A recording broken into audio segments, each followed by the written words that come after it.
ربنا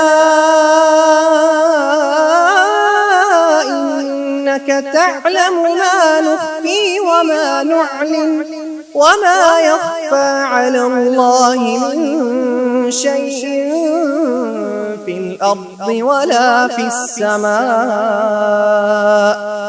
الحمد لله الذي وهب لي على الكبر إسماعيل وإسحاق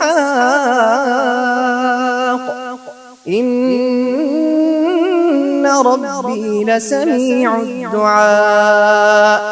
رب اجعلني مقيم الصلاة ومن ذريتي ربنا وتقبل دعاء. ربنا اغفر لي ولوالدي وللمؤمنين يوم يقوم الحساب.